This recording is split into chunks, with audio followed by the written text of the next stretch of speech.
have one question. Like, if you ever had this happen where you're going to the bathroom because all of a sudden your bowels are like in distress. I have had that. Oh, good. Yeah. So you're with me, tracking so far. Yes. But do you ever do the math where you walk into the door, you really got to go, but you look at the toilet paper roll and you're like, oh man, I don't know, with maybe an eighth of an inch left or a quarter of an inch.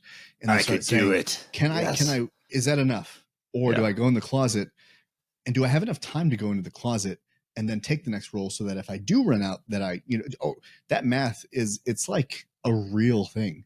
It is. Yeah. And there is, and it's a quick thing. I mean, you don't have a lot of time for it. Mm-hmm. But I'll say, I mean, certainly, better safe than sorry. And I think that's the other math you have to do is like, okay, well, wait, what does safe mean at this point?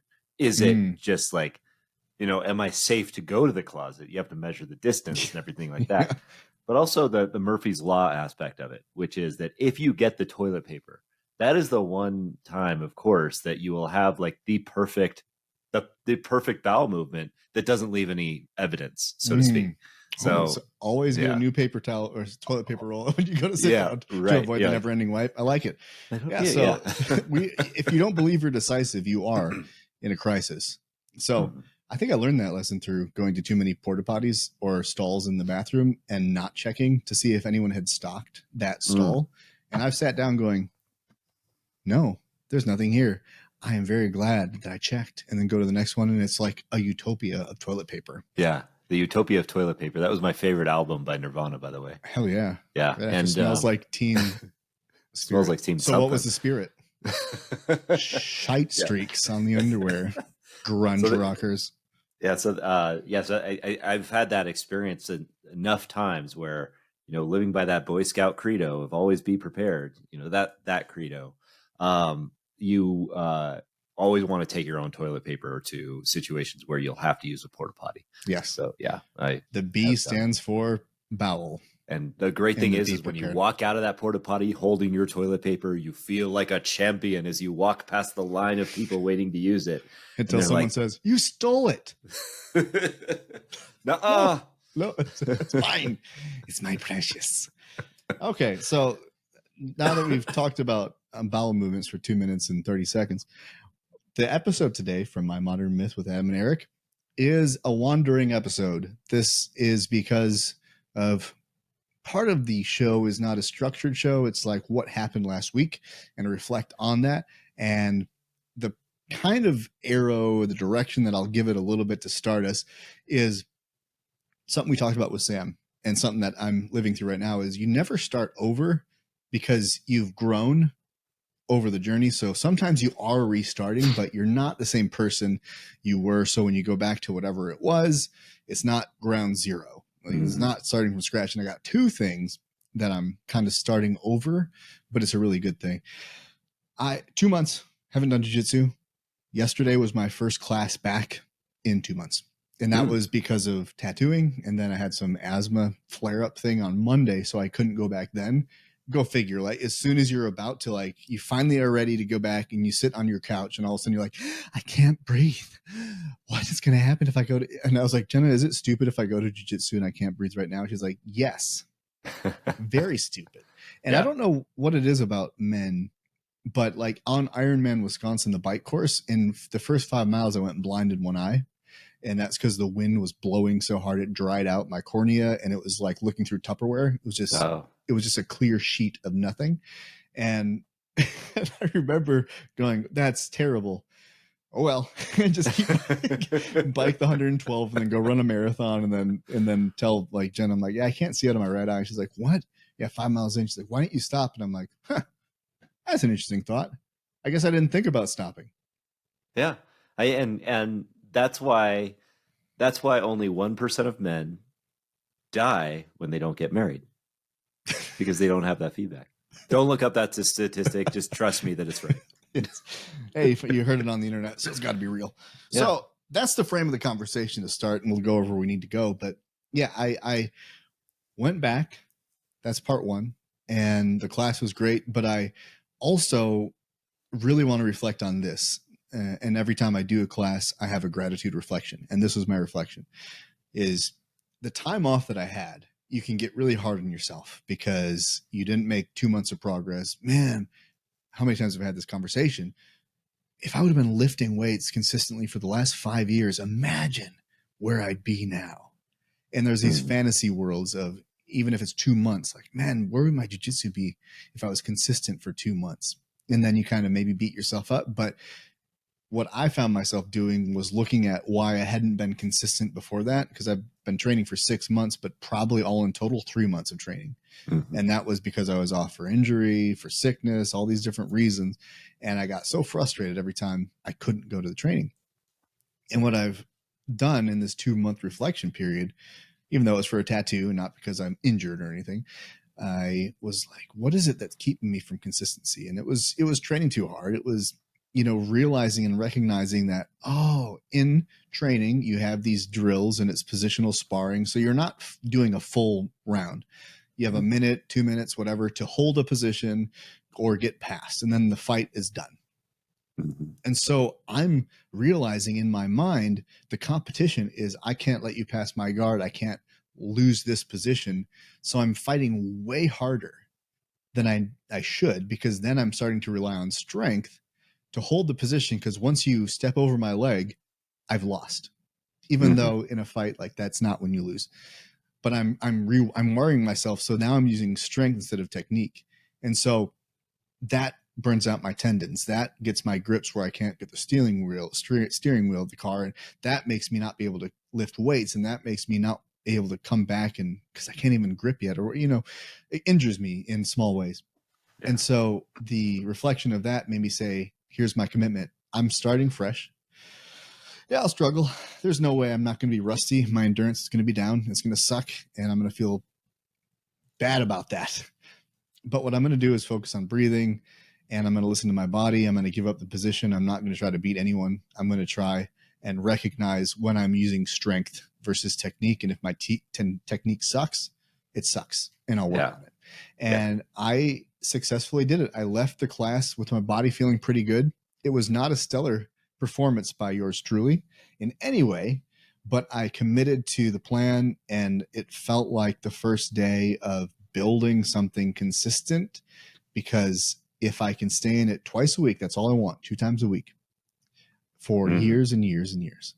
Yeah. Then I can make growth. But if I keep burning out and going once, being out 3 weeks, coming back in, it's going to take me an immeasurably longer period of time to get any kind of progress. So that's my reflection. I'll pitch it over to you.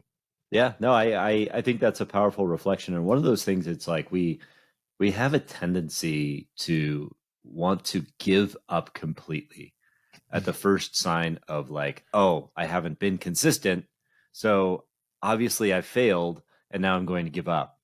And we're conditioned to believe that by our shitty societal message of give 110% all the time, go hard, or, you suck if you can't come in and you can't get up every day at 5 o'clock in the morning and do your thing. It's like, no, you know what else is also important? Fucking rest. I'm sorry for cursing, but really it is. It is important. And rest is so important. So that time that you took off, here's what I almost guarantee you'll find as you get back into it is, you're going to start off rusty. It's going to start off but it's going to start off feeling like it's new again. You're going to have to work out the kinks again, but you're also starting off at a level that is much higher than you were when you started at the beginning. So it's like a sine wave. And if you're not watching, I'm doing an upward sine wave. That is the very, like, cycle of flow. You have these moments of building, you have these moments of peaking, you have these moments of tapering, and then competing, and then recovery. And that's totally okay. I mean, and during those times of recovery, you get the tattoo, you do the other things, you have the asthma attack maybe, but maybe you try to avoid the asthma attack. But you'll get a breathing machine next week. Right. But that's the thing. That's how you get it. And then you have a macro cycle over time where you continue to grow and improve. So we shouldn't shame ourselves or give up for taking those little mini breaks, because we come back, and we come back stronger, and we come back, more eager to learn. And it leaves us with exactly what you're saying there, which is that sense of humility. And I'm actually going through it right now again with triathlon. my extended time frame was like 2 years where I just didn't do anything. And now I'm trying to not get into a competitive mode, but just start do those again because I recognized how great they made me feel. So Yeah. biking and running, and I'm running again an 11-minute mile, which is 3 minutes off of where I was like, maybe training when I was at my peak. Mm-hmm. But that's okay because it feels good. Yeah. And I don't have to kick myself for saying, man, I quit because of this. No, I'm doing it.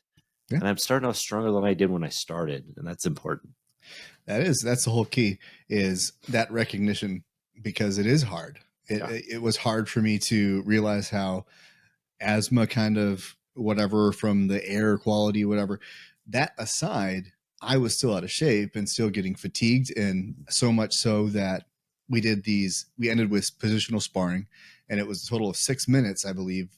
I did 4 minutes of it, and then I said, I'm out for the last two, because I knew if I went one more, the way I was breathing and couldn't breathe, I was going to start seeing stars. I was going to lose my vision and I've been there. So I know what's coming. And part of the failures that we experience is we learn the price that we're about to pay, and that's wisdom. And now we have to apply it. And that is something that defines us as not being who we were, because we were ignorant when we started. And we go through all of these iterations of our growth, whether, even for me, it's weight training. How many years I spent off and on weight training until I figured out a way of weight training that I enjoy.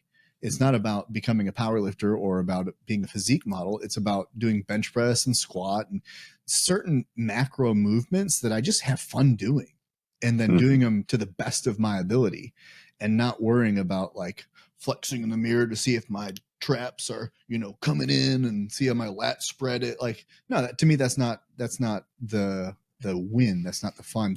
And I think part of that is because, as we've talked about, all of the external metrics, they mean nothing.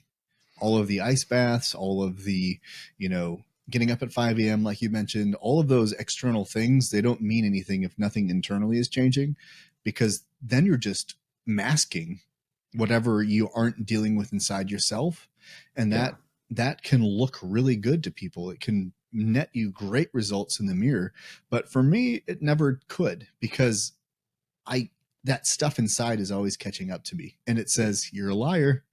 You're not telling the truth. You're trying to do this because you want people to like you or for validation. And then you miss 2 months of jiu-jitsu. And then you hear those voices that says, oh, everyone's forgotten about you. They all think you're a quitter. Now, when you go back, if you go back, they're going to not trust you again, because they know you're going to be gone after one class. And then you go back because you're like, no, that's a lie, because no one thinks about you that much. First of all. And then you go back and people are like, hey man, good to see you.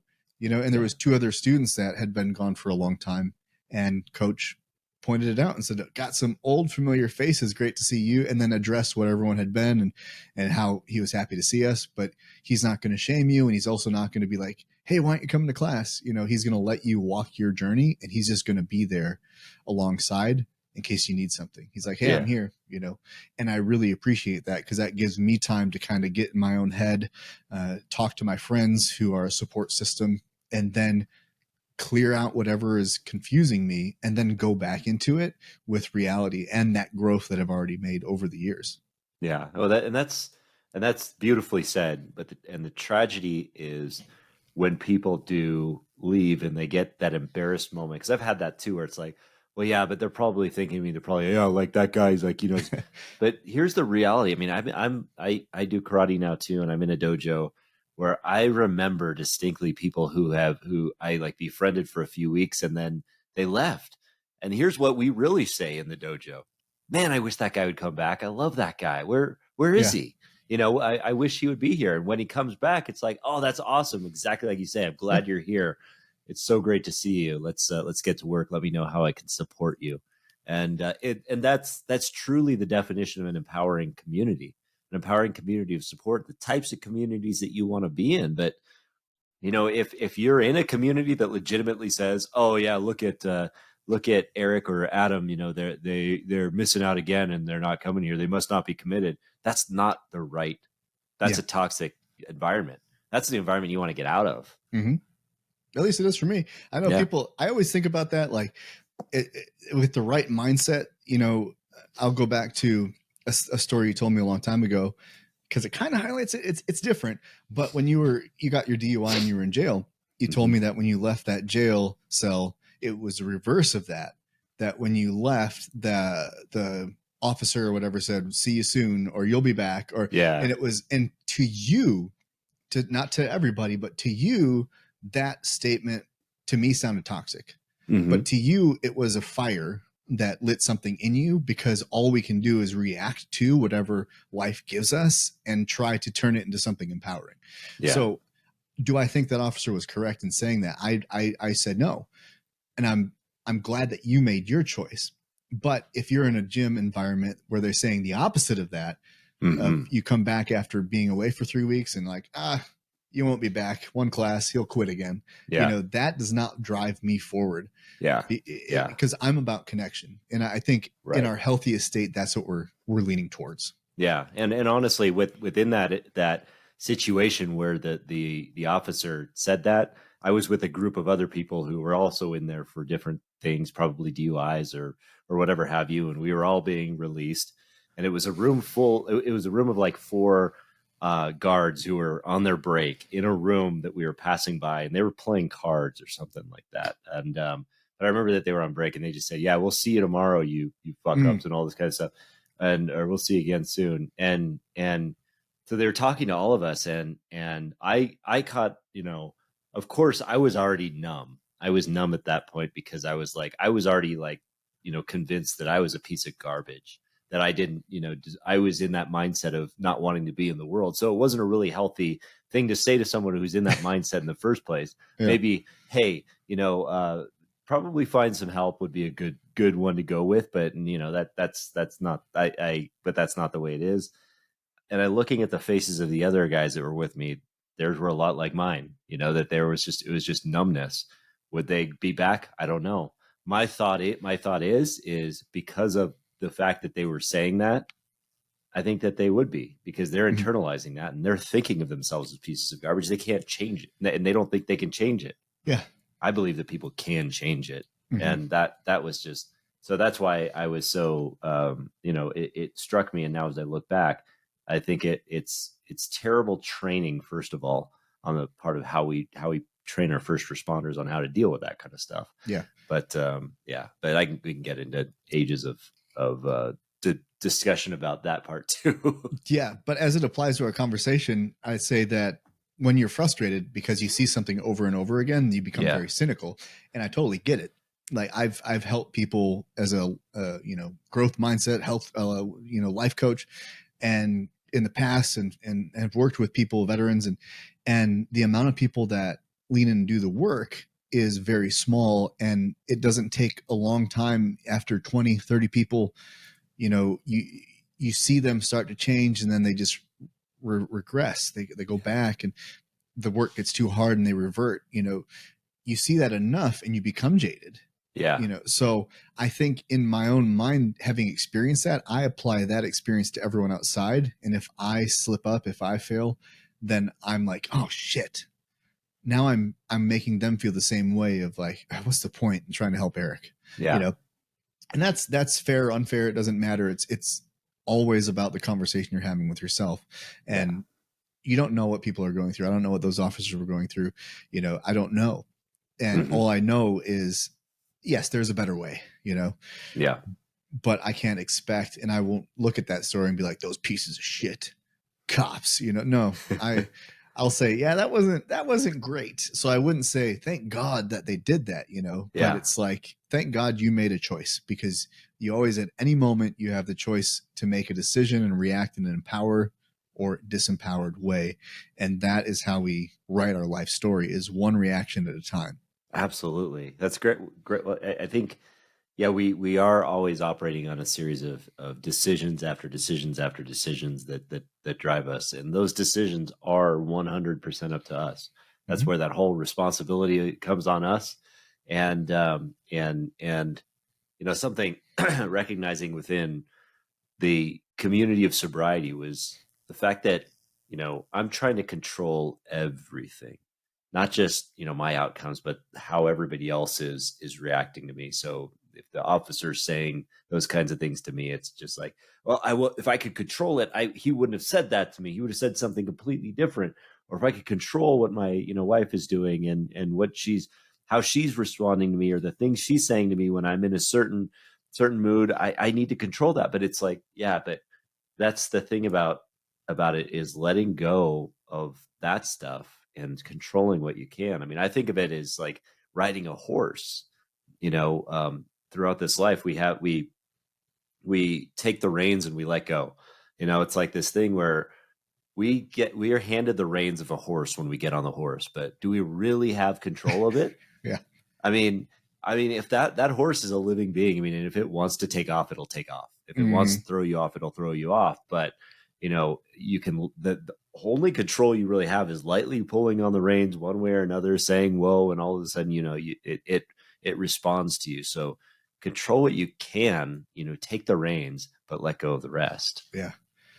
That still blows my mind that a horse, I really don't know if it doesn't have a clue how weak we are and how easy it would be to be like, no, I'm not doing that. Like, or a cow. Yeah. For that matter. Like, what, yeah. Punch a cow? What am I going to do? Am I going to choke out a cow? No. A cow would kill me in a fight if it wanted to. Yeah. Knock me down, stomp, stomp, stomp. I'm done. Well, yeah, horses are, it's amazing to me. I've heard that, like, when you hitch a horse, right, you hitch it in such a way that it's not secured by the reins to the thing. It's just wrapped around to the point where it can leave if it wants to, but it doesn't. And when I heard this as well, it's like, I think so. There's a lesson in that too. It's like, when you think you're tied to something, are you really? Right. Pull away, see what happens. I don't know. No, I love that, because it's true in every real situation. And that whole expression of you hitched your wagon to the wrong train, or whatever it is, like, where are you hitching yourself? And is it a good place for you? And are you so quickly to leave it because it got a little challenging, a little hard? And so it really does become an awareness piece where I'm not the same guy I was even 7 years ago, because of what I've learned. But I failed over and over again, and part of my learning is my proclivity is to unhitch the wagon and get somewhere else and try something new. And now I'm in a process of being aware of that is my natural thing, is to get out and just be like, nope, this didn't work out. But then to stay there longer. Every time I do, I pause. Yeah. And then as I'm, assessing if a pivot needs to occur, sometimes I pivot within the arena that I'm in, but I don't quit right away. I give it more time. And I recognize that nothing traumatic has happened. Nothing abusive has happened. I like that, because you're giving yourself, you're becoming, you're self-aware. You're looking at how it relates to you. And I think one of the problems we have is a lot of times we try to take that one size fits all mentality of like, this person approaches life this way. David Goggins likes to run 500 miles and he feels good about it because he's going hard all the time. And so we think that we have to be doing that too. But individually, we're finding what works for us, or where we're challenged by. If you're, for you, it's like this proclivity to leave a situation, and recognizing that and pausing. I love that approach, because you're so self-aware. That's the very definition of mindfulness. It's like awareness plus curiosity. It's like, all right, what am I doing here? Yeah.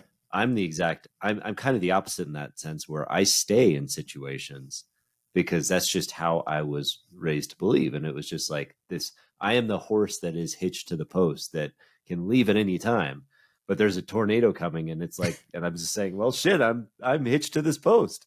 I can't leave this tornado, but that's okay. This post will protect me. Yeah. And I'm the other horse walking, and like, bro, you should probably go.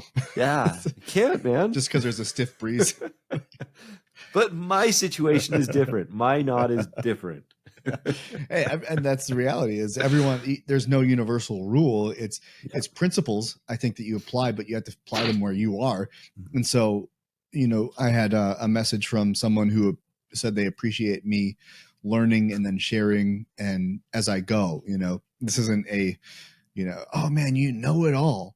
No, Yeah. it's a authenticity, relatability, and it's not telling you what to do. Like I don't believe my job is to tell you what to do, but I'm going to tell you what I've done, what I've seen work for people, Mm-hmm. and then if you can try it and it works for you, keep it, you know. But ultimately what we're all doing is extrapolating stories from our experience and then sharing it authentically, because that's our greatest superpower, because that's really what we're here doing, is living our story to the most 10th degree that we can. But that doesn't mean hardcore. It just Mm-hmm. means I simplify it. You know, I really think it's a lot easier than that, than what we achieve. It's how we achieve it, how we go about it. Like I'm starting writing my book, and one of the chapters I'm just doing like a bunch of different chapters, concepts, and see how it all fits together. What goes in this book, what goes in another one. And I did this reflection on success and how that isn't even linear. That Right. doesn't, I can't give you a definition of success. But what I can say is, when you've achieved something, you need to look around at the people you brought with you. You need to look around and say, am I alone? Am I alone? Did I alienate everyone in my life to achieve this success? And can success be success if you ultimately end up alone because you've pushed everyone away? Mm-hmm. So from that perspective, I'm not interested in how much money you've made, what you've achieved in life, as far as building a company or any of that kind of stuff, because people are successful doing part-time work and living a fulfilling life. Like, that's success.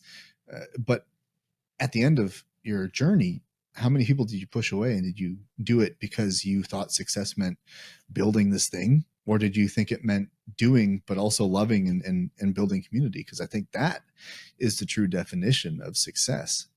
Yeah, I agree. I mean, serving, like our greatest fulfillment comes from when we serve, and I've been trying to practice this a little bit more too, with regard to how I'm approaching, different scenarios. And if I'm feeling like I'm overwhelmed or angry or upset or anything like that, I'm trying to reflect on, where am I, trying to be more selfish or anything like that.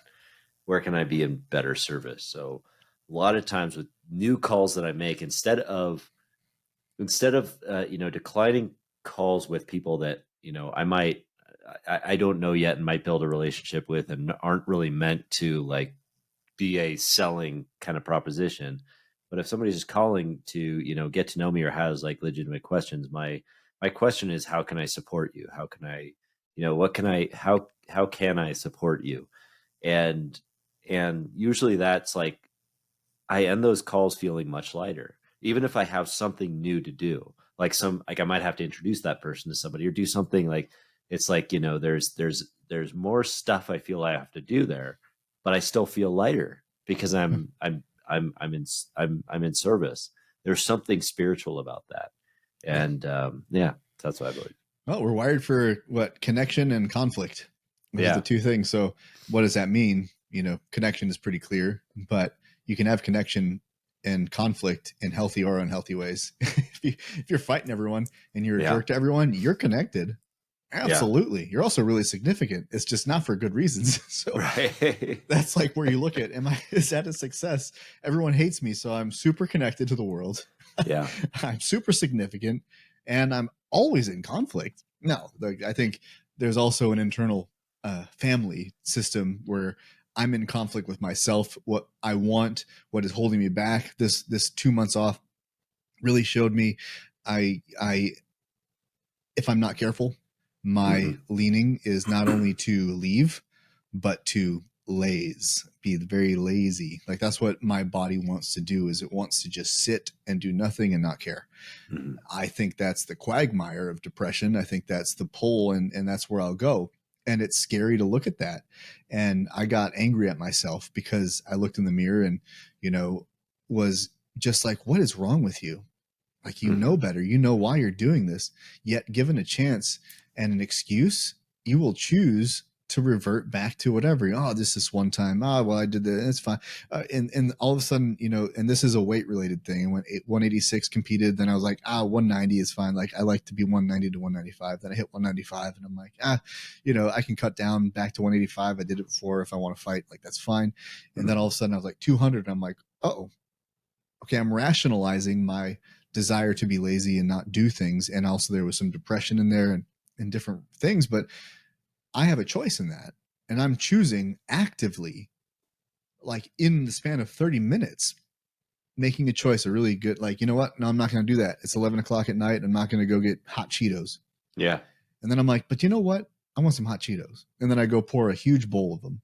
And then I eat them and I feel really good, And then I go to bed and I'm like, shit, I nailed it all day. And then, no, but the reason I failed isn't because I'm a horrible person. It's because I don't have a good reason for doing good or doing what I need, because I'm in my mode of just soothe, be comfortable, choose comfort at every corner, because I'm not doing any of the things that challenge me in conflict in the physical realm, because my tattoo, I can't move my arm. I can't do it. I can't do pull-ups or push-ups or anything, and then that story goes on for 4 weeks. Then I get another one because it's a sleeve, and that just compounds. But really, I could have done something. Walk, cover it up and walk, like that. I absolutely had a choice at every turn, but I took it as a way to go back to who I used to be. But even though I did that, get back on the mats and realize I know things. I know all the stuff that I need to do. And I know where my weaknesses still are, and I know what I have to change. And today, I whipped up some carrots, sweet potatoes, some ground beef, some tacos, some garlic, spice on it. And now I'm meal prepping, stuff that I enjoy to kind of replace some of those other habits I was doing, because now I'm like, oh, I need to fuel my body, because, the reality is I feel so good when I'm training, when I'm active. I got a new flow jiu-jitsu program that's solo drills, so it's a lot of mobility stuff, and it was so fun. I had a blast this morning, except for the fact that I forgot I had a doctor's appointment and I didn't set an hour reminder. It was 10 minutes, so I had to call, and I'm doing my flow jiu-jitsu stuff in the basement, and I had to stop and be like, hey, I can't make it, I'm sorry, so we rescheduled for next week. But I had so much fun today that I felt more productive. I felt more motivated than I have in a long time. And it's not because I chose oatmeal instead of cereal today. No, it's because I moved my body and I wasn't just in my head. Yeah. Because I always say you have to have both. If you're not moving your body and you're only in your head, eventually you're going to tank, and vice versa. Yeah. I think that's so important, because I practice, something that I've done every day for quite a while now, for a long time, which is just like, I will do my activity, like my activeness, at least one part of my activeness every morning. And now that I'm in karate, and like, it could be the same with jiu-jitsu, it's just like, you do that first thing in the morning, hey, you started the day with a win. So no matter what, even if you have the hot Cheetos late at night, you can mark that down in your 5-minute journal of just like, yep, my big win. I started my day with activity. And I love that. It's just like, 20 minutes of just karate outside. It's so perfect. And, today I just, before this show, I went out for a run, because I'm trying to do something triathlon oriented every day too. And it's feeling good. So I totally understand where you're coming from. It's like, when and this is probably another individual aspect of it. So I think that this is one of those things where it's like, from my standpoint, I tend to do too much. And my zone of maybe neglect of my welfare is doing way too much and overwhelming myself and burning myself out. That's probably where, so that's my version of where your zone of danger is, like not doing enough. So I have to be conscious of that, so that rest is something where it's like, it feels wildly uncomfortable for me, but if I do it, I know I feel good. I feel better. And so I'm trying to manage that dynamic, but it is very individual. Know where you're at, as far as like, have that self-awareness and know what you need to lean into, and maybe try to get some of that in every first thing every morning of what you need. Yep. I'm going to apply that. I guess you and me, with our powers combined, we're like a balanced human being. We are, absolutely. Yeah. Nice. Yeah. It is. And yeah, if you just say that you like mushrooms, then then we're going, because I hate mushrooms. Okay. Well, we need a third person. Yeah. Okay. To be fully complete. So if you're out there and you like mushrooms, yeah. the bar of entry is low on that one. Yeah. So it's like for Eric and I, we have all these things for John, who came with us. He likes mushrooms. He's just there. If we have to eat a mushroom or something. Yeah.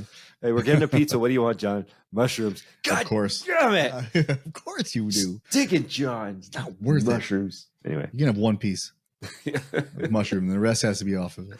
Yeah. Also, one other thing that I'm dusting off here that I'm excited about, because I think we've talked many times on this show, maybe if not others, about things that we loved as children. We find ways to bring them into our adult life, and it doesn't necessarily mean you become a pro at it. And sometimes it might, but the drums are coming back into my life, and I ordered a drum pad and some drumsticks. So that's my first step. And then, when we get the basement finished, get a drum kit and then play it. Oh my God. I'm so excited because I cook in the kitchen and listen to music loudly and sing and drum. And I just get these waves of just joy over my body, because music is such a spiritual part of myself that I have kind of numbed out of for years, and I'm really excited to connect with it. But one thing I wanted to mention about that is, as we go, as it relates to this topic, and we grow, there's also biological mental changes that occur. And when I was learning drums in, 5th grade through high school, my brain was still developing. So it was like being flashy, and I didn't want to practice, and I just wanted to play, so I didn't have that, I'm going to go to Juilliard for a music scholarship or anything like that. I didn't care. But then, you get 25, your brain's fully developed. And I played for, I got a kit because my wife saved $750 on her wedding dress. So I was like, sweet. And I went and bought a $750 drum kit. And she's like, that's not why I told you that. I'm like, oh, well, it seemed like a logical step. And so then I, played again. And the second I sat down, I was 25 years old, and I played different than I did in high school. And, it had been 6 years or so that I had played, but I was better having not played, because I didn't have the ego as much, and I just kind of didn't do anything cool, but I could groove, I could find a pocket, and I could be complimentary. And I played for a church, and I had so much fun because I wasn't as concerned about drum soloing or doing the cool thing, but like, how can I add to this build of what the song is doing, and that active listening and that improvisation, and it's thrilling. And then now, taking time off, I still at that age didn't want to do rudiments. And now I'm like, I'm excited to just learn different stickings, and doing the Swiss triples and the paradiddles and the double diddles and all the things. And then really getting that dialed in with the 4 different stick grips and finger grip and French grip and German grip and all the things. And just sit there and sounding really hot and heavy, by the way. I'm just it's like, any musicians out there, it's hot under the collars. Hey, can you introduce me to some of those Swiss triples? That's right. Drumming, it's a very sexy art. It is. Paradiddle, paradiddle. But I'm excited to practice on a practice pad, which has never been. I was so mad when I was in 5th grade, and my parents were like, you can only have a practice pad, no drum set. I'm like, no, I'm going to play this practice pad real loud. Well, that's right. Now we definitely have to start a band where we cover Hall & Oates and some, let's see, who else? Some Kenny G and, Michael Bolton. I treasure the entire collection of those individuals. Boy, it's hard to pick one. I know what you meant. I love the man's celebrate his entire catalog. I fucking hate Michael Bolton. Call me Mike. Sorry, what? Great movie. Really good movie. I saw that in a hotel room recently, and it was, it stands up. It's just such a good movie. Some things are timeless, just like drums. Yeah. Drums. I'm excited, but the weird part about that is I think it's an age thing. I think some kids might have it because I've definitely met people who were just in it and they were amazing technicians. But I just didn't have that mind. But it's weird how as we get older, I think sometimes we have more patience and an awareness of what's the goal. Like if you want to get here, you're here. And then you can see those steps that you talk about being like, okay, if you want to do really stylish, tasteful fills and be better in that part of your game, then you're gonna have to spend some time on rudiments, because all it is when you really understand it is whatever you're doing on the snare drum, you're just moving it around to cymbals and to toms, and sometimes to your foot, like all of that it's just the rudiments and the stickings and making sure you're able to go where you need to, because you're doubling up here and rolling, and so until you're willing to learn that in jiu-jitsu, in business, in karate, in drumming, in guitar, like you're not going to ever make progress because that mountain is too tall. Because you don't know the magic. Even boxing, when you learn the way that their footwork sets up, like I used to think that, they can see the punch coming, and I'm like, not necessarily. They can see certain things, but what they're doing is understanding, when I do this, he moves this way. So if I do this combo, his head's going to be here more than likely. So I'm going to come down and catch him here. And they're just going through the combo, just like a video game, square, square, triangle. And he's going to do this. Yeah. And if the guy's head's there, it's there, and then he's going to cover up. And you take that and demystify it. And you're like, oh my God, there's a plan. Yeah. Yeah. Until you get punched in the face. Yeah. That really truly applies in everyone has a plan until you get punched in the face. Yeah. It's called boxing. Yeah. That's right. Make the whole time without getting punched in the face. And that'd be really cool, but also maybe boring fights to watch. Like, let me guess, he didn't get hit once. Yeah, they're just walking kind of around, like just doing this. Yeah, and then it's like the most like it's anticipatory thing where it's just like no resolution whatsoever. Ding, ding, ding. All right, who won? Nobody. He looked pretty. Definitely none of the fans. Well, there were some UFC fights like that in the early days for sure. Yeah, where it was like 25 minutes, and I don't know if it was Ken Shamrock or Dan Severin standing in the middle of the ring, and these guys are really great grapplers. And so the other person was standing about 6 feet away, just circling. And the guy in the middle was just turning. And it was like the majority of that match was just that. Even on fast forward, you're like, oh my God, can't the ref like force them to get together? Like tie a string around the shoes or something? So they have to stay within 6 feet. Like, nope, 3 feet. so unfulfilling. Yeah. And I hurt him. I mean, and that's so true though. I mean, like you look at all of these skills, like anything you look at, and you say, I can't believe this, like, incredible musician like Yo-Yo Ma is playing the cello so beautifully, blah, blah, blah. It's like, yeah, but there is a technique to it. There is like, a process of getting to that point. Yeah. It's a long process for someone like Yo-Yo Ma, or for the piano, or or for Ironman triathlon, but it just starts with just one thing. Just learning those simple things. Like, for me, like the idea of becoming a drummer is so, it's overwhelming to me, because I feel like naturally I don't have a lot of rhythm. So I play the cello and some of these 6-string or other kind of guitars, because the rhythm of it, like it just doesn't come naturally to me. And it feels very, very awkward to me. But I know that there's a process to it that you can bring to the table that makes it work.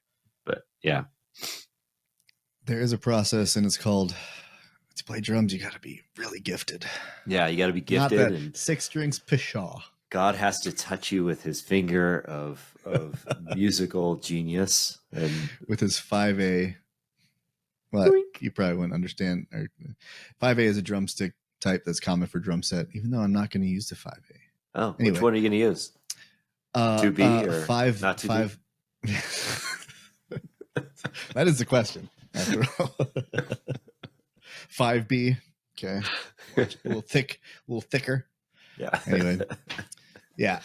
it's funny how these things also trigger in you, because again, I'm 39, and so I'm seeing the world differently. And one of the motivators, the inspiration moments, because I really believe these moments are every day, as long as you're open, you're mindful of being inspired by your environment, because our environments do inspire if we look. I mean, a sunset can inspire me to write or whatever.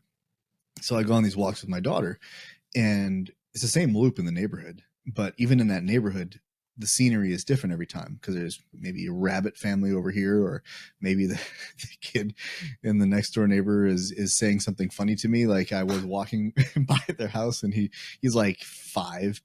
I can't play today. I'm like, oh, okay. I guess I'll just go for my walk then. Like, as if I was walking over to see if he could play with me. I'm 39, you're 5. This is a good relationship. This will be great. This will turn out wonderfully. It's funny, and then what happened recently was, there's this one house, beautiful yard. They have a cat out in the garden, and they're always out there planting flowers and working. But then they weren't out there as often, and I started to hear this beautiful violin music coming from their house. And I don't know who it is in the house, but one of them is great at violin. But I've never heard them play a song. I've only heard them play scales, and you can tell when someone's playing a song versus some kind of a warm up, because there's these arpeggios and different scales that you'll do that, if you didn't know, might sound like a song, but they're patterned and it's practice. But the way she or he was doing it with, Ben, what is it called? Vibrato on a string? Yeah. Like okay. So the way that they were doing it, it was so beautiful that even practice was amazing. Yeah. And I feel like that is a real great indicator of the dedication someone has put into it. If you can make practice look beautiful, then when you go to perform it, you're going to be ready. Yeah. And so it hit me, and I'm like, oh my God, that's the same thing in everything I'm doing, jiu-jitsu and drumming. Like, I just want to get to the point where my practice is beautiful. And then if I ever go to perform, that's the victory dance of the Ironman finish. Yeah. If my run form is beautiful because I practice it so much, hey, the Ironman is going to be great. But if my swim stroke is janky and ugly and I'm just flopping through the water, I'm going to have a bad day. Yeah. But if my practice is beautiful, then my race is going to be great. Yeah. My performance will be better. It's so true, because and that's the very essence of discipline, is like, you want to not just play the notes, but you want to take in practice every note and make it unique, make it present, make it shine, every note. And that's true of anything. I mean, that's true in karate. I mean, like, I was at karate practice today, and we were going through, repeating like club blocks, and then club techniques and things like that. And it was, you could tell, like, at some point, so it was just, there's a tendency to like get that, like, okay, I'm just going to swing the arm on and then I'm going to do a kick. But it's just like, no, intentionality about every move, cross arms over the cross arm block over the head, sweep down, and then, grab the arm, grab the club, pull and kick with the leg. It's just like every single move is a thing of beauty, and you could turn it into that. And then the performance becomes a miracle. And that's where you actually make that entire performance a spiritual experience. That's, I mean, when I had a wonderful, wonderful cello teacher when I was growing up, amazing, and changed my life and taught me everything I would have needed to know about discipline and how to, and all of this stuff. And it was just, it's like, no, you want to repeat this section 10 times. So I came back, I repeated this section 10 times. Okay. Every time, 10 times through, 10 times through, came back. It's like, no, that sounds terrible. And it wasn't like disparaging to me, but she says it in such a way where it's like, no, it sounds terrible, because what you were focusing on was getting through 10 repetitions. What I'm asking you to focus on is focus on making every segment unique and individual, and make that segment shine. Make it so that each time you're practicing that, you're making it more perfect, so that when you perform it, you can actually put these pieces together and make it all sound beautiful. You're not trying to get to the next note. You're trying to make this note in the present shine. Absolutely love it. I know that is how I'm going to end this with this reflection as it ties into the whole conversation. We have these moments where we want to do that. We want to be present in the moment. We want to make that note great. We want to make this practice with our intention, and we want to execute the jiu-jitsu practice the way we need to because we know the problem.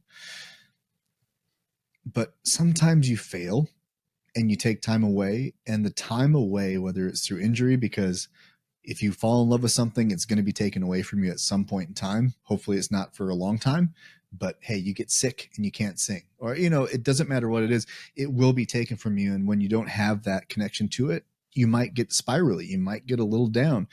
So what conversations are we having with ourselves? And let's take the example of drums. If I'm practicing and I get frustrated and I step away from it, that's fine. But what am I saying to myself during that time? Oh, it's stupid. I'm just a shitty drummer. Like, I'm never going to be good like my heroes. Well, there's that. That's one conversation I can have. But then I can have another conversation that asks myself, well, what do I need to be doing to get there? And why, and more importantly, why am I not willing to do that? And sometimes, very rarely, will you find that it's because you're on the wrong bus, you're doing the wrong thing. That is absolutely valid, because I did that with chess. I can't get better at chess because I just don't care, but I just want to be good and beat everyone. That means, okay, you're not supposed to play chess. Yeah. Never play chess again and never do it again in your life. That's fine. But more often than not, I'm trying to look at the performance and not the beauty of the present moment. I'm not looking at the building blocks and finding those building blocks beautiful, because I don't have a good enough reason why I even want to put in that time. There's an entitlement attitude. There's all kinds of things that will come up in you in this break. But that break is a blessing, because you need that time to sit and think about those questions and find those answers, and then go back to it. Maybe you solve it. Maybe something else comes up, and then you're sitting, taking time off going, okay, I got that piece, but now I still can't figure this piece out. Well, that's the beauty of the journey, is it's going to keep offering you new information for you to sit with, distill, and go back into it. It's making you pause. It's making you pivot, and it's making you pursue a new path, or a slightly different one, or the same one with a little bit more focus. Mm-hmm. And that's all I'm trying to do. And that's what Adam's doing. And that's what we all need to do, I think, is it's not telling you what to do, it's how to go about this life. And I'm ready. Sometimes it's going to take time, and that's okay for you to get ready. But I'm ready in certain areas, and I'm trying to find the joy and the beauty in the present moment, and recognize that these building blocks are what are going to allow me to perform the miracle of beautiful performance, of connected performance. Because it's not about how transcendent you are and your talent is. It's how deeply you're connected. Because people had told me when I drum, even when I was playing for a church, I got this comment and it meant the world to me, and I held on to it, and I still hold on to it.